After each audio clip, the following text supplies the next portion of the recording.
Anything means.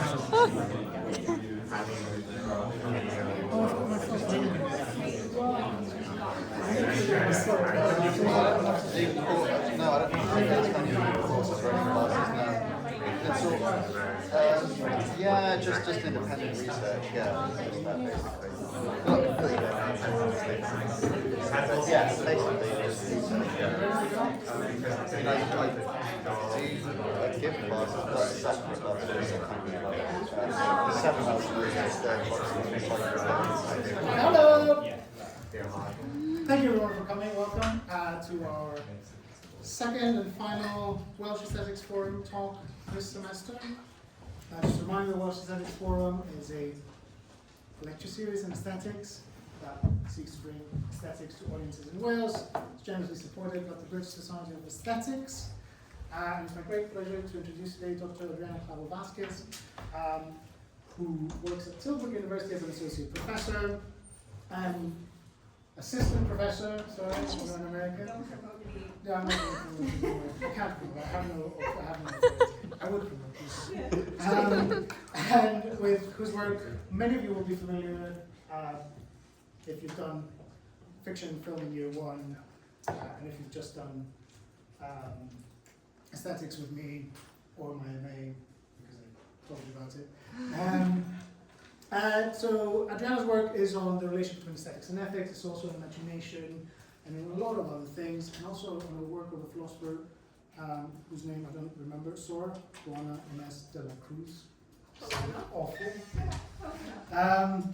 And she's also the co-director and co-founder of the Aesthetics and Ethics Research Group, which is about to be reignited, and a trustee of the British Society of Aesthetics, and currently also the co-chair of the American Society for Aesthetics annual conference, am I correct? Yeah, great. And Adriana's going to talk to us about how we can maintain universalism in aesthetics whilst also not being colonial. Yes. So please join me in welcoming Adriana.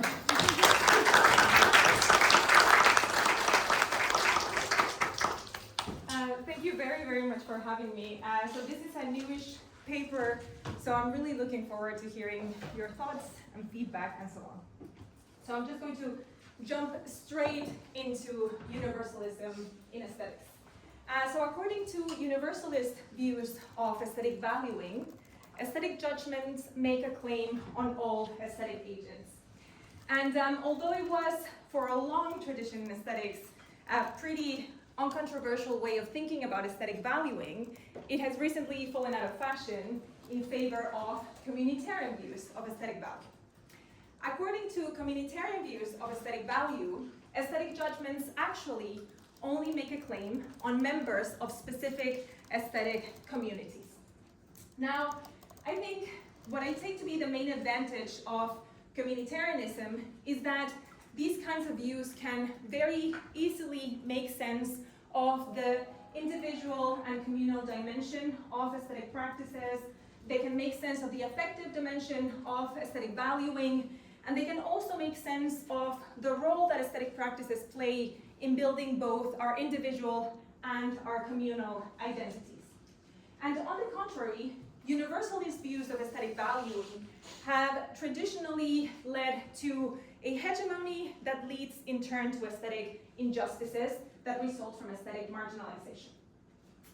What I'm going to argue today, however, is that actually communitarian views of aesthetic value offer poor consolation for concerns around aesthetic marginalization and aesthetic injustices, because ultimately these views involve a surrender of our responsibility as aesthetic agents to participate in a process of mutual recognition. So that's my goal for today. So I'm going to begin by presenting some of the main criticisms against universalism in aesthetics, or at least traditional universalism in aesthetics. But as I just said, in the second section, I'm going to argue that communitarian views are not the answer, and that instead what we really need is an account of aesthetic valuing that can address, yes, the concerns that we're going to raise at the beginning of the paper, but that at the same time can retain that commitment to participate in a universal aesthetic community and therefore maintain that responsibility to participate in this process of mutual aesthetic recognition. And so in section 3, I'm going to look at insights from decolonial thinkers Sorin Cotter and Maria Lugones, and I'm going to show how they can present the way forward for universalism, so that in section 4, I'm going to suggest, or try to convince you at least, that we can rehabilitate the traditional notion of aesthetic autonomy to show us a way forward for a decolonial universalism in aesthetics, and then we're just going to come back to universalism. So that's a lot to cover. Okay, so we can start by going back to the alternatives on offer. So as I said, according to universalist views of aesthetic valuing, aesthetic judgments make a claim on all aesthetic agents. And so that means that aesthetic objects are more or less aesthetically valuable for all aesthetic agents across all contexts. Now, traditionally, universalism has been taken to depend on a claim about aesthetic disinterest. Namely, that the reason why aesthetic judgments command universal agreement in such a way is because they don't have at their basis any kind of particular interests or particular desires, and so on. Now, critics of aesthetic universalism rightly point out that actually this involves a mischaracterization of aesthetic practices. Because when we look at our aesthetic practices, what we find is that they cannot be understood in isolation from very particular interests around which these communities and these practices are created. So, contrary to universalism, communitarian views of aesthetic value are going to argue that actually objects are more or less aesthetically valuable only for individuals who are part of specific aesthetic communities. And so these communities, they argue, we can make sense of the fact that they are built around specific interests, and they are built often around a personal investment in aesthetic objects. And so aesthetic valuing is not disinterested, but on the contrary, it depends on these particular interests around which these more specific aesthetic communities are built. So for example, Alexander Nehamas argues that aesthetic judgments create these smaller and special communities, and in those special communities, we relate to others who share our sensibilities and who share our taste. Similarly, Nicholas Wolterstorff argues that aesthetic objects and aesthetic practices are actually embedded in other social practices. And so aesthetic practices cannot be understood in isolation from those other social practices in which they are embedded. And finally, we have another recent example in Nick Riggle, who argues that aesthetic valuing is a meaningful and complex social practice. And in that social practice, we cultivate individualism, we cultivate community, and therefore, aesthetic valuing cannot be understood as disinterested, but it presupposes these very particular and specific interests. So let's look in a little bit more detail at some of the problems with universalism, and I'm focusing here on issues that have been raised against universalism in regards to aesthetic communities. Others like Eileen John and Alex King have addressed in recent literature issues with universalism that are more related to aesthetic diversity and aesthetic individuality. So I'll just be focusing on communities for the rest of the talk. Okay, so the first problem with universalism is that traditionally it has assumed that aesthetic objects, practices, and agents are asituated. And as we just said, that involves a mischaracterization of aesthetic phenomena. On the contrary, aesthetic objects, aesthetic practices, aesthetic agents are situated in the sense that they represent, they experience, and they value in a way that reflects very specific socio-historical configurations. And if that's the case, then it's not true that aesthetic valuing depends on disinterest, but on the contrary, in the words of Peg Brand, aesthetic objects, and we can say the same for aesthetic practices, they are saturated with interest. Now, furthermore, it turns out that this situatedness of aesthetic phenomena involves a bidirectional constitutive relation, because aesthetic phenomena both shape and are shaped by very specific socio-historical circumstances. Now, this problem of asituatedness leads to another problem with universalism, which is that it has been traditionally tied to oppressive projects. So for example, Adrian Piper argues that the universalist framework actually emerges from a very peculiar social and economic preselection that favors the most privileged in social structures. And it is those very peculiar socio-political interests that end up constituting what she calls a state of critical hegemony. And similarly, Mary Devereux argues that it's not the case that aesthetic valuing depends on disinterest, but rather the universalist framework depends on adopting the standpoint of those in power. And it is from that standpoint that we make aesthetic judgments, and then we try to pass them off as being disinterested. Now, this problem with aesthetic hegemony leads to the third problem with universalism, which is that the aesthetic hegemony that has been traditionally tied to universalism marginalizes the aesthetic communities of members of oppressed groups. And of course, since commanding this so-called universal agreement depends on adopting the standpoint of those in power, then that's just going to mean that those who occupy disadvantaged positions in social organizations, those standpoints are just precluded from participating in our practices of aesthetic valuing.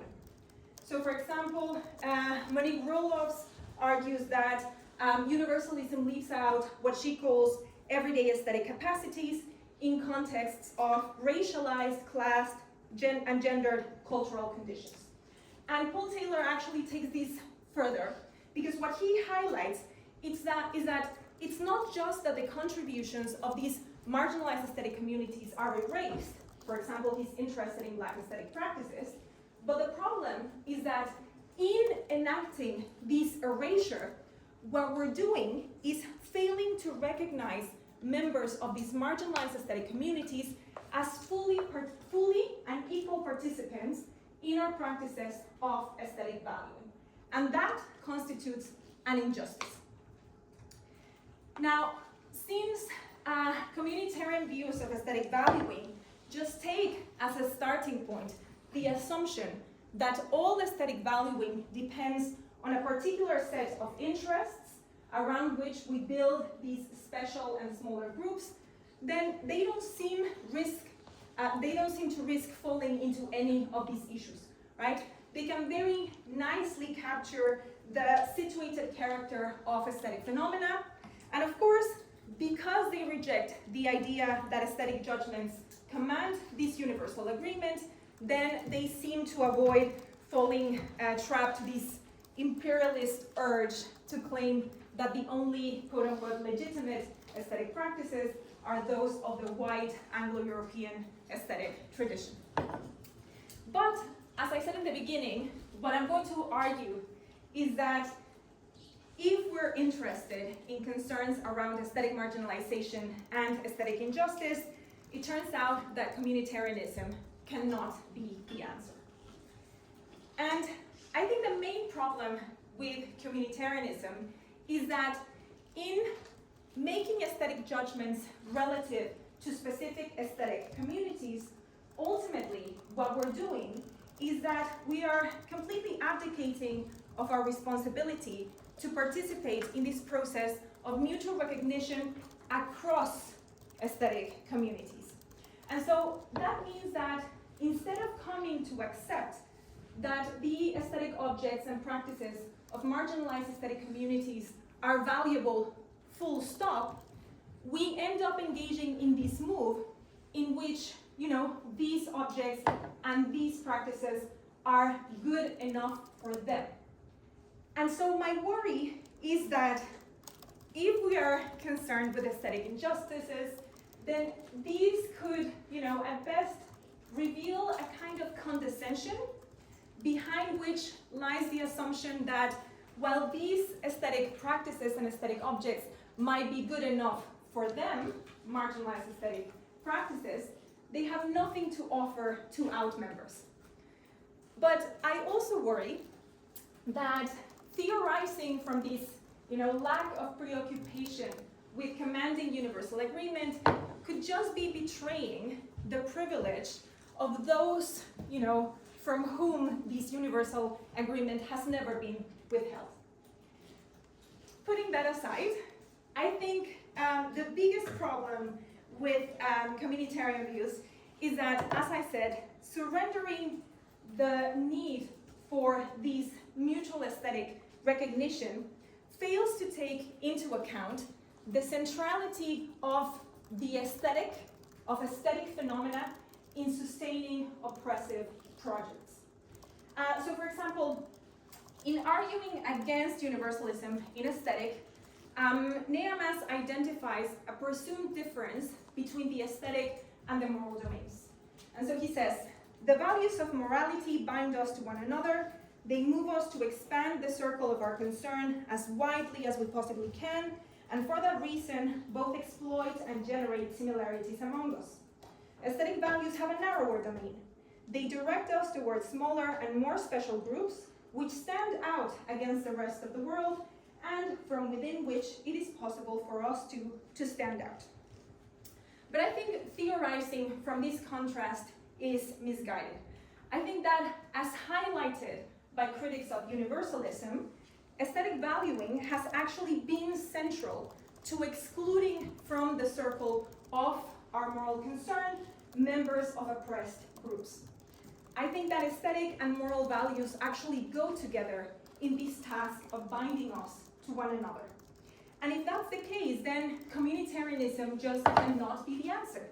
Because ultimately, to deny that there is this universal aesthetic community upon which aesthetic judgments make a claim is just to deny that we can recognize all as full and equal participants in the practices of aesthetic valuing. Now, let me briefly motivate the claim that actually universalism does have what it takes to promote this kind of aesthetic recognition. So, the first thing that universalism has going on for itself is that just recognizing that aesthetic judgments of marginalized aesthetic communities make a claim on all aesthetic agents, that just entails recognizing that they fully and equally participate in the practice of aesthetic valuing. That's just what it is. Recognizing that the judgments of marginalized aesthetic communities make a claim on all aesthetic agents also entails valuing those aesthetic communities. Why? Well, because if we take seriously the situatedness claim, and we take seriously this idea that aesthetic phenomena and aesthetic communities stand in this bidirectional constitutive relation, then valuing the objects and the practices that are partly constitutive of these marginalized aesthetic communities just entails valuing the communities themselves. And let's not forget, for example, that central to colonialist projects was precisely the denial of aesthetic agency to colonized peoples. And I think this takes us to another point that speaks in favor of universalism, which is that, as noted by Anne Eaton, for criticisms to universalism, for them to have a legitimate claim on all aesthetic agents, we actually need aesthetic judgments to preserve their very distinct normative bite.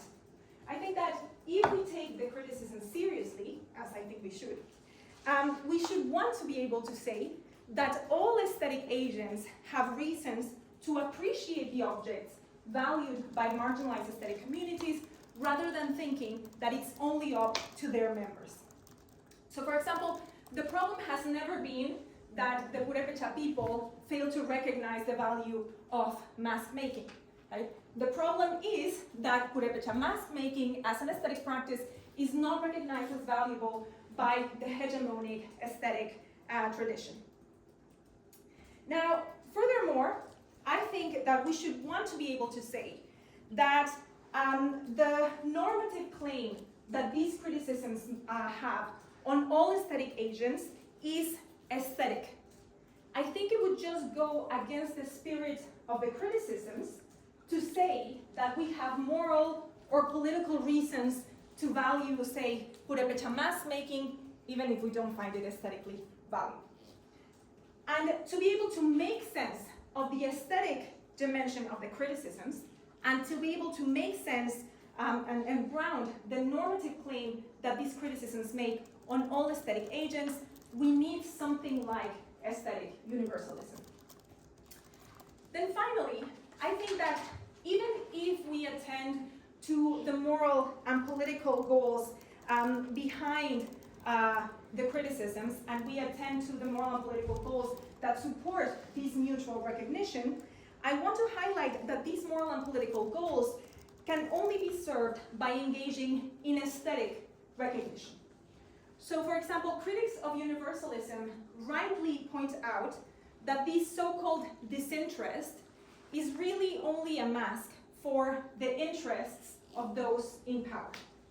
But if that's the case, then that means that appreciating objects from marginalized aesthetic communities would force us to decenter those privileged ways of seeing, to adopt the perspective from which these objects are judged valuable by the marginalized aesthetic communities. And furthermore, it has been argued, for example, by Bell Hooks, by Paul Taylor, that aesthetic practices from marginalized aesthetic communities offer us access to narratives that challenge oppressive scripts. The racial, for instance, oppressive racial scripts that partly shape our interactions with one another. We get access to narratives that bring them into question by paying attention to aesthetic practices precisely from these oppressed groups. But what I want to highlight is that this challenge to the dominant ways of seeing, getting access to these narratives that challenge these oppressive scripts, that is only available if we acknowledge these aesthetic phenomena as valuable in themselves, rather than thinking that they're valuable as instruments in the moral improvement of our social organizations. And again, I think this requires something like aesthetic universalism. So what I want to do now is suggest that, inspired by decolonial thinkers, Serene Coder and Maria Lugones, the criticisms that we started with actually only target an imperialist version of universalism that can be avoided. And once we come to see that, we can see a way forward for universalism that can avoid the criticisms that have been raised. So I'm going to start with Serene Coder. She's interested in gender justice. And what she argues is that it is actually possible to advance a universalist normative position against gender injustice that avoids falling trap to imperialism. So the problems with universalism, she argues, don't stem from universalism, but actually they stem from ethnocentric justice monism, which is the view that it is only possible to actualize gender justice within the set of Western cultural forms. It's this imperialist formulation of universalism that leads to what Coder calls missionary feminism, which is the idea that the West embodies the only one cultural form that embodies gender justice and the only one that opens emancipatory possibilities. And of course, if there is only one cultural form that actualizes gender justice and opens up emancipatory possibilities, then of course, women from quote-unquote other cultural forms need to be saved from their circumstances and into the West. I think that when we look at this picture, we can actually see some parallels with aesthetic universalism. I think that the traditional formulation of aesthetic universalism is also born from an ethnocentric monism, namely an ethnocentric aesthetic monism, which we can understand as the view that it is only possible to actualize aesthetic value within one set of, white Anglo-European cultural forms. And so, if that's the case, then ethnocentric universalism would involve judging aesthetic objects and aesthetic practices from quote-unquote other aesthetic communities according to the standards, right, and the criteria that result from for example, from the critical hegemony that is highlighted by Piper.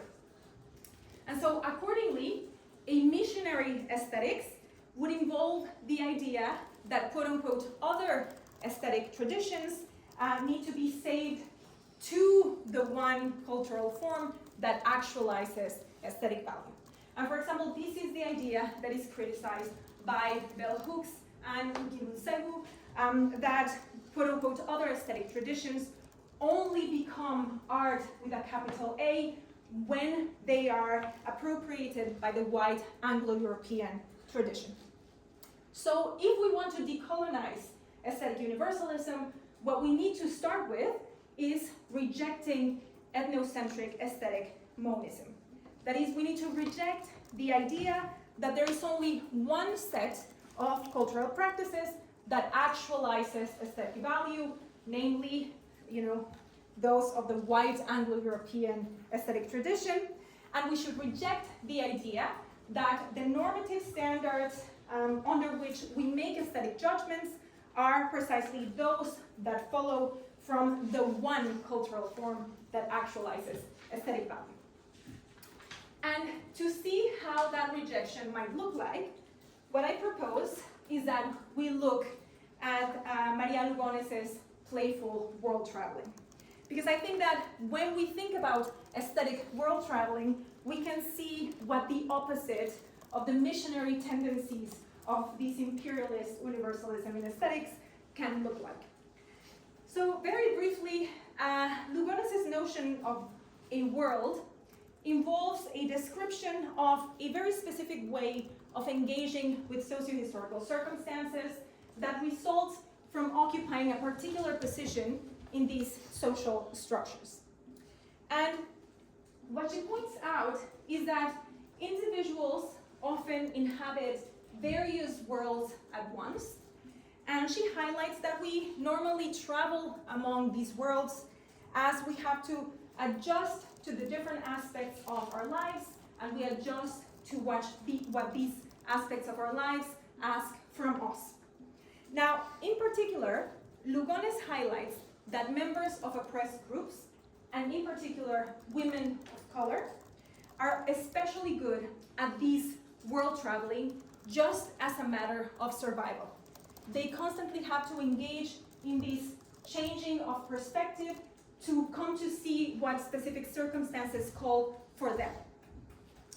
But although it is members of oppressed groups like women of color who are particularly good at world traveling, Lugones highlights that this flexibility and this willingness to travel to other worlds that we don't ordinarily inhabit is really something that we should all cultivate. And the reason why we should all cultivate this world traveling is that it can actually result in moral concern for others.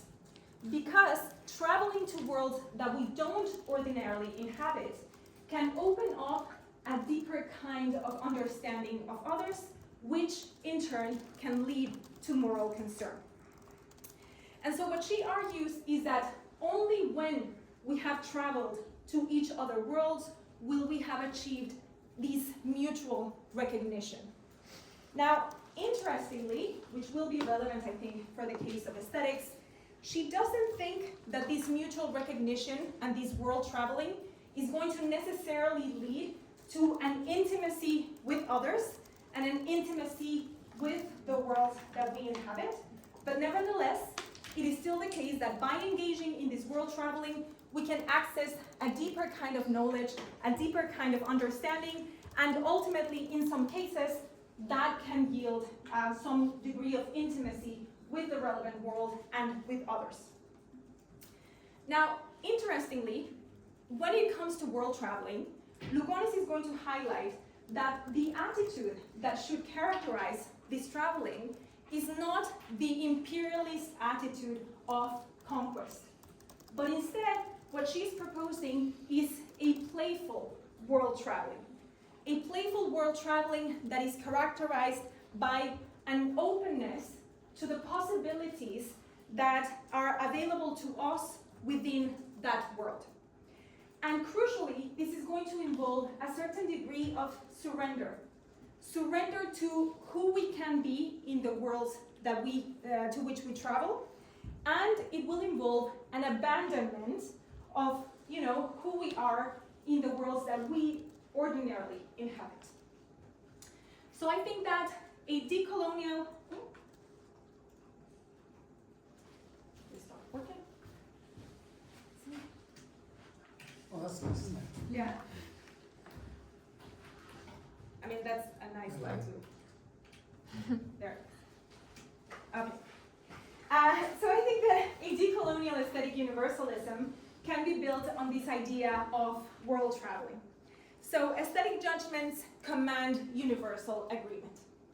But of course, since aesthetic phenomena, as we have said, depend on very specific interests and sensibilities, then that means that accepting the invitation to value the relevant objects requires that we travel to the relevant world. And this world traveling demands that we leave behind other rules, other criteria that don't belong to that world. It demands that we engage with these objects on their own terms, namely according to the possibilities of engagement that are available to us within these worlds. And of course, this world traveling doesn't necessarily culminate in an intimacy with the objects, in an intimacy with the practices, but it's still the case that in engaging in this aesthetic world traveling, in assenting to the universal agreement that is commanded by aesthetic judgments, we can come to recognize each other as fully and equal participants in the practice of aesthetic value. Now, I think that the more we look into aesthetic world traveling, the more it starts looking like something that actually has been part of universalism all along, which is aesthetic autonomy, which is the claim that aesthetic valuing involves appreciating objects for their own sake. Now, traditionally, aesthetic autonomy has also been linked to disinterest.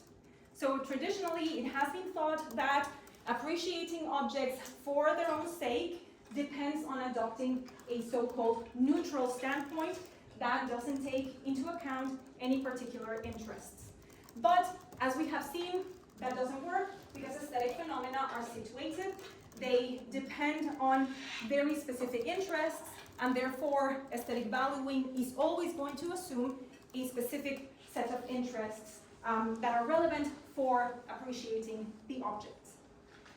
But what I want to suggest now is that actually a rehabilitated theory of aesthetic autonomy can actually make sense of the situated character of aesthetic phenomena, and therefore it can actually account for the interests that are at the heart of these aesthetic phenomena, but it can do that without rejecting the idea that aesthetic valuing involves appreciating objects for their own sake. And to see how that can work, we need to look at a distinction brought up by Casey Haskins between explanatory and justificatory autonomy. So explanatory autonomy refers to an autonomy of aesthetic objects from being linked to other spheres of experience and other spheres of practice. And justificatory autonomy, on the other hand, refers to the distinctiveness, to the irreducibility of the reasons why aesthetic objects are valuable. I think that the criticisms that we began with primarily take aim at explanatory autonomy. So for example, aesthetic hegemony has been built by obscuring the way that interests from other spheres of practice actually shape aesthetic valuing. But I think that a new version of aesthetic autonomy can take the criticisms on board by embracing explanatory heteronomy. It can acknowledge that aesthetic objects and aesthetic practices are situated, but it can still preserve justificatory autonomy, and it can do so by noting that the form of aesthetic valuing that follows from, for example, Lugones's world traveling just involves appreciating objects for their own sake. So for example, consider Carl Philipp Moritz's original articulation of aesthetic autonomy. So he argues that aesthetic objects are ends in themselves.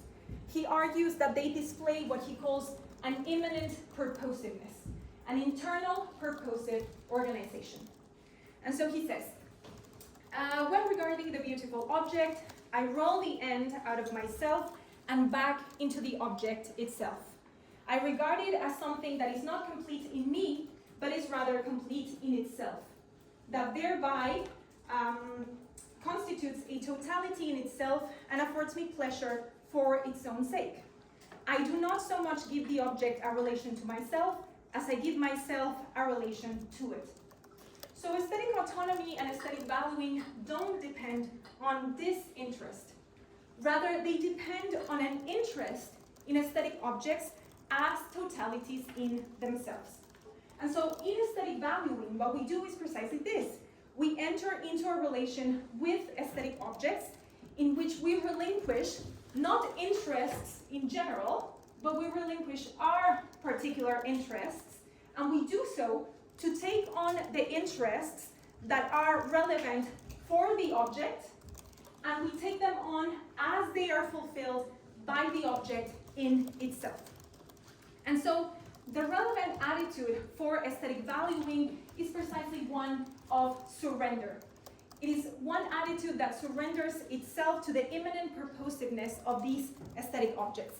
And I really love that Moritz puts it in terms of forgetting about oneself. So it's really an attitude of engagement, of being responsive to the immanent purposiveness of these aesthetic objects.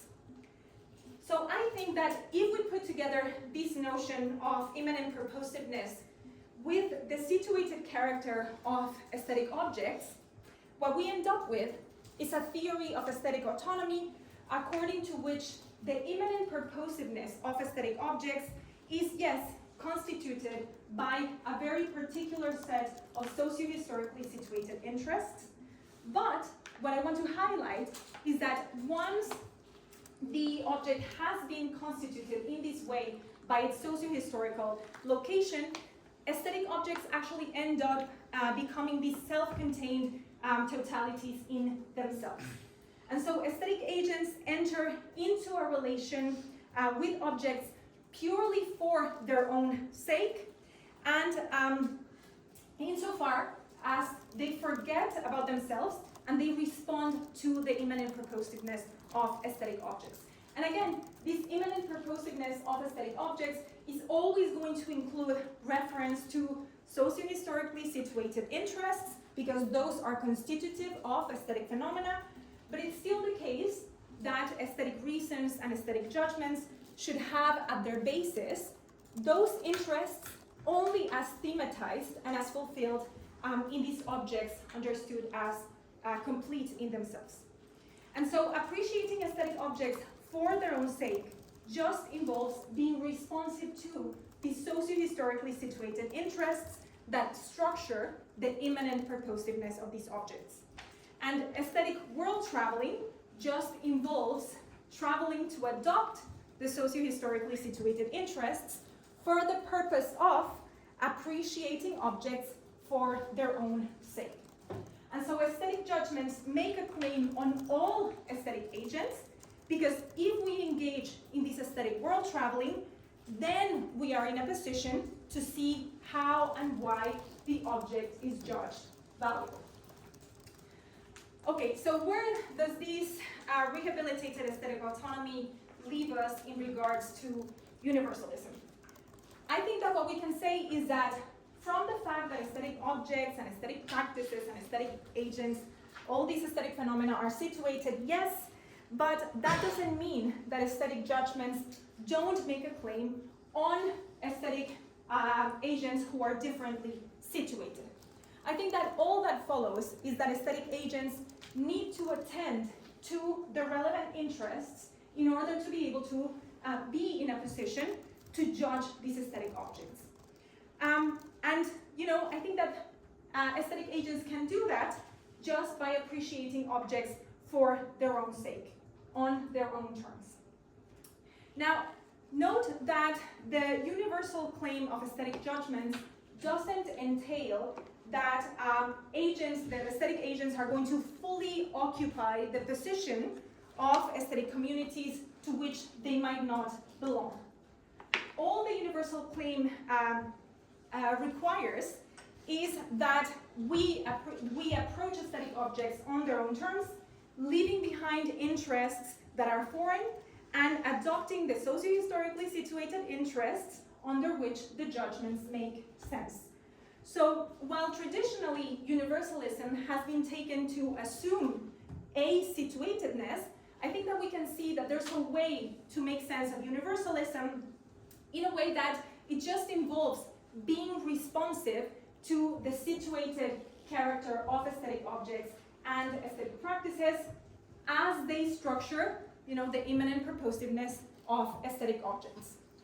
And I think that we can say that aesthetic judgments make a call on all aesthetic agents precisely because all aesthetic agents should be responsive in this way by engaging in aesthetic world traveling. And I think this is the sense in which we can still talk about a universal aesthetic community. It is a community of agents who are responsive to socio-historically situated interests of aesthetic objects that might belong to worlds to which we don't ordinarily belong. But I think that building on the decolonial insights of Lugones, there are other things that we might say about this universal aesthetic community. I think that we can say that a universal aesthetic community doesn't necessarily imply a community that is built on identification. I think it doesn't necessarily imply a community that is built on intimacy and harmony. I think that a universal aesthetic community might also be characterized by tension and by conflict. I think we might actually be able to speak of an agonistic aesthetic community. It is still a universal aesthetic community because aesthetic judgments do make a claim on all aesthetic agents, but given that, like objects and practices, aesthetic agents themselves are also situated, then not all aesthetic agents might be in the right position to respond to the claim of aesthetic judgments in the same way. Not all members of the universal aesthetic community occupy the same position in respect to different aesthetic objects. And again, I think here it is important to go back to Lugones, because in talking about world traveling, Lugones actually begins her theorizing from outsiders. Outsiders travel to different worlds and they remain outsiders. So think again about the case of women of color in a world that is structured by misogyny and racism, right? They need to travel to the world of the white man to be able to adjust to what those interests demand from them, but they remain outsiders nonetheless. And furthermore, remember that Lugones highlights that this flexibility is something that we should all cultivate. Now, the other interesting thing is that by focusing on the case of outsiders, Lugones highlights that not in all the worlds to which we travel are we going to feel at ease. Again, think about the case of women of color. Being at ease in the world, she says, is a matter of being fluent in the language that structures the relevant world. It is also a matter, she says, of being normatively happy, of knowing the rules, of understanding the rules, and of fitting the rules. Being at ease in the world is also a matter, she says, of being humanly bonded, of being surrounded by those who get us, of being surrounded by those with whom we share a history. But again, world traveling in most cases will involve traveling to worlds in which we are not at ease. Again, think again of the case of women of color. As a matter of survival, they are forced to travel to worlds in which they are not at ease by design. But again, this flexibility of world traveling is something that we should all cultivate, because not being at ease in a relevant world is not a reason not to travel to them. And I think this is equally the case for aesthetic world traveling. I think that appreciating objects for their own sake demands that we travel to the relevant worlds, that we take up the relevant interests. It doesn't mean that we're going to be at ease in all of the aesthetic worlds that we travel to. We might not feel normatively happy. We might not feel humanly bonded, and that's okay. It might actually be the case that in some worlds to which we travel, given our own situation, maybe, our interests are going to be in conflict with the interests of the relevant aesthetic community. But it doesn't mean that I should ignore the claim that these aesthetic judgments make on me. It doesn't mean that I should abandon my responsibility to participate in this process of mutual recognition. And so I think it is still the case that there's a universal community of which we are a part. Okay, so just to wrap up, I have argued that aesthetic universalism has the advantage of forming the basis for mutual recognition, and I think that if we take this on board, perhaps we can be on the way of rectifying aesthetic marginalization and aesthetic injustices. I have argued that the criticisms of universalism actually only target an imperialist version that is born from this ethnocentric aesthetic monism, but I have tried to argue at least that a decolonial universalism can actually build on the idea that making aesthetic judgments depends on this idea of aesthetic world traveling. And I think that this rehabilitated notion of aesthetic autonomy fits with this world traveling in a way that we can see how how aesthetic judgments make a claim on all aesthetic agents, and so that we can still preserve a universal aesthetic community. Okay, that's it.